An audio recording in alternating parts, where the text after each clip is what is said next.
పల్లె పశు పోషకులందరికీ నమస్కారం అండి. ఈ వీడియోలో మీరు చూస్తున్న గేదెలు వచ్చేసి రైతు శామ్యూల్ గారివి.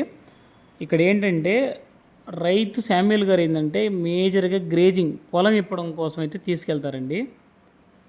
చాలామంది రైతులు ఎక్కువ మంది ఏంటంటే పాడి రైతులు రెండు రకాలుగా చేస్తారు. పొలం ఇప్పి కంప్లీట్గా మేపుకొని రావడం ఒకటి, లేదా కొంతమంది అంటే పార్షియల్గా సగం సగం కొంత కట్టేసి కొంత కోసుకొచ్చి మేపి, అంటే మధ్యాహ్నం నుంచి పొలం ఇప్పుతారు, సాయంత్రం దాకా చీకటి పడి దాకా మేపుకొని వస్తారు. ఓ పన్న రెండు పనులు మేత వేసి మళ్ళీ పొద్దున పొలం మళ్ళీ మేత కోసుకొచ్చి వీళ్ళు టిఫిన్ చేసి మధ్యాహ్నం బయలుదేరి 1-2 అవుతుంది మళ్ళీ గేదెలు ఇప్పడానికి. ఒక పూట అంతా మేత మేస్తే ఒక పూట అంతా తిరిగి వస్తాయి. ఇది ఒక స్టైల్ ఉంటుంది. ఒకళ్ళు ఏంటంటే కంప్లీట్గా డైరీలోనే 24 గంటలు కట్టేసి మేపుతారు. ఈ రెండు పద్ధతుల్లో డైరీలో కంప్లీట్గా కట్టేసే పద్ధతులు కానీ, లేకపోతే అసలు కంప్లీట్గా ఎటువంటి మేత దాన నీళ్లు ఏమీ పెట్టకుండా పొలం తిరిగి వచ్చి పాలు ఇచ్చే గేదెలు కానీ ఏది బెస్ట్ అంటారు?